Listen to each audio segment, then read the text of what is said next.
So, welcome sa aking channel at ngayon gagawin ko ng demo and review itong nag-iisa kong eyeshadow palette. Ito yung I Love Makeup Death by Chocolate. 16 shadows inspired by our obsession with chocolate. So, ayan yung packaging niya. Ito yung box niya. Meron lang ditong barcode, I Love Makeup, yung ingredients niya, and yung company details. Tapos, dito yung brand, yung line, Death by Chocolate. At dito sa likod, kung anong itsura niya sa loob. So, upon opening, so ito yung packaging niya sa loob, mukha siyang chocolate na natunaw. Then sa likod may nakasulat na I Love Makeup, 16 eyeshadow inspired by our obsession with chocolate, Death by Chocolate, designed and developed in London, UK, manufactured in PRC and I Heart Makeup, Me 11 5HE UK. So, 22 grams siya, and yung lot number nandito. So, you can see, pagbukas sa loob, meron siyang malaking mirror, and may plastic din siya ng shades, or shade name, which is ito. And then, yung applicator niya, na sponge, double-sided na sponge, applicator, and yung shades na super ganda kasi super wearable ng mga shades na to. As you can see, meron siyang combination siya ng matte and shimmer shadows. And yung shades na to ay neutral shades at talagang mas gamit mo sa araw-araw. Good for everyday use. Ganon din yung mga shimmer shades. Okay na okay para sa events, sa mga special events. And napaka-pigmented ng mga kulay nila. Lalo na tong mga shimmer shadows at ito, super pigmented talaga nito. And yung violet, gusto ko din to kasi okay na okay siya pang, lalo na sa mga brown eyes or mga ganitong kulay ng mata. Pak na pak yung mga kulay na to. And napakaganda niya, good for everyday use. This cost 850 sa mga online sellers plus yung shipping fee. Pero not bad kasi ang ganda ng shades ng colors niya, talaga magagamit mo lahat. That's why ito nga yung nag-iisa kong palette kasi okay na okay yung mga colors nito and I love chocolate talaga and ang bango niya. Amoy siyang chocolate. Dupe nga siya ng Too Faced, yung eyeshadow palette nila ng chocolate din. Halos magkakakulay lang yung colors nila and ang ganda talaga nito. So ito may mga swatch ako ng video and yung mga shimmer shadows ginagamit ko siya for my entire lid. And ito namang mga lighter na matte shadows. Ito yung ginagamit ko for transitions. And ito naman sa outer V. So, yan, transition din yan. Tapos, ito naman for outer V. Yan, tatlo. Ito, pang inner corner ko to.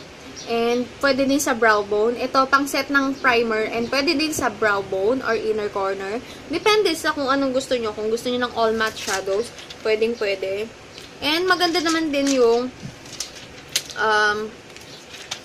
sponge applicator nila kasi double-sided. Ginagamit ko siya pang outer B lang, pang apply lang ng product, pang outer B.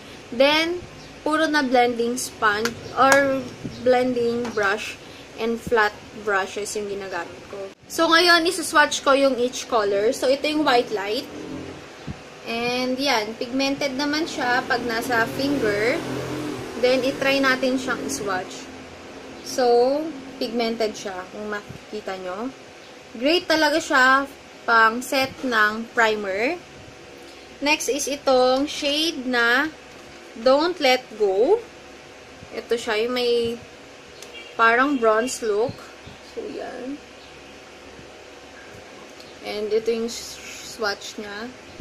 So, ang ganda ng color na to. Para sa entire lid. Parang bronze na pink siya. Next, ito yung shade na to.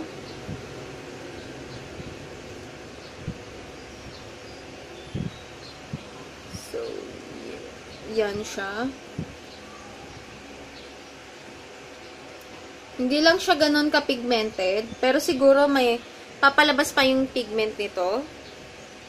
And next, itong shade na ito, which is yung Consume Me. So, ito yung Break Me Up, ito yung Consume Me.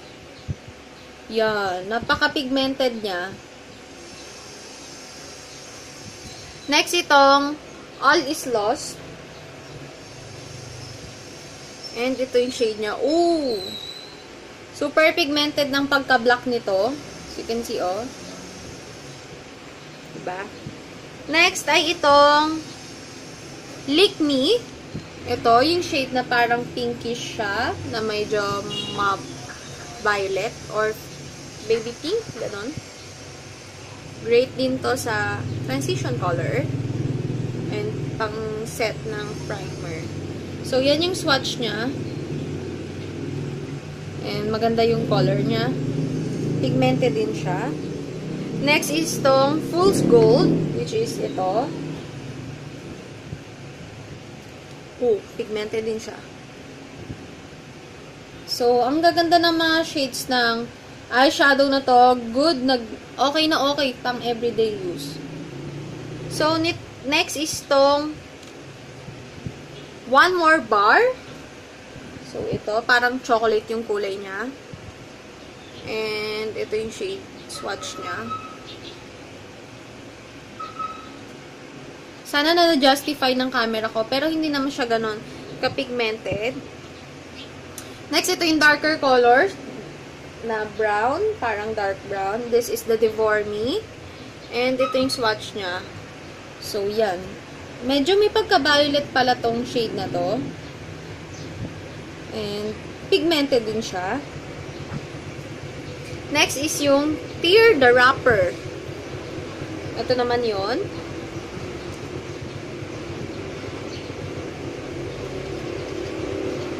So, yan. Next is Love You to Death. Ito yung medyo violet. And, yan. Ang ganda ng pagka-violet nito. So, yan. So, punasan lang natin yung iba. And as you can see, oh, pag pinunasan mo yung iba, madaling matanggal. Pwera dito sa may black, hirap niya tanggalin. Kasi pigmented siya. Itong iba. Madali naman din matanggal yung iba. Unlike dun sa black, na talagang super pigmented. Next shade is yung Pray For Me. Which is ito. Shade na to. So, yan yung swatch niya sa back of my hand. Sa aking braso. Ang ganda, diba? Ganda ng shade niya. And next, itong Dipped. And dito yung swatch niya. So, ang ganda nito, mga frosted shimmer eyeshadows na to. Next, itong Tease Me.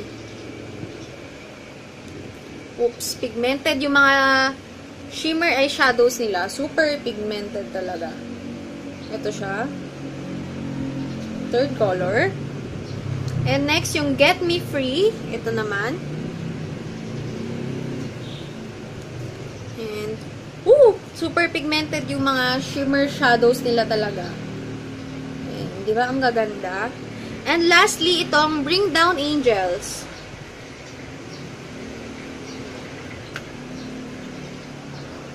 Yan. So, that's it for my demo and review nitong I Love Makeup Death by Chocolate palette. So, kung gustuhan nyo, maglalagay ako ng link. Kasi ito, nabili ko siya sa Shopee for 850. So, okay na okay to for 850. Napaka-cheap na nito and napakaganda ng colors nila. And madami kang pagpipilian kasi 16 colors of eyeshadow na pigmented and maganda ang color payoff. And magtatagal sa inyong lids, lalo na kung naka-primer kayo. At magaganda yung pigments niya. Okay na okay to for 850. Napaka-cheap na nito kumpara sa ibang eyeshadow palette dyan. So, that's it for my review of this I Love Makeup Death by Chocolate eyeshadow palette. And thank you for watching!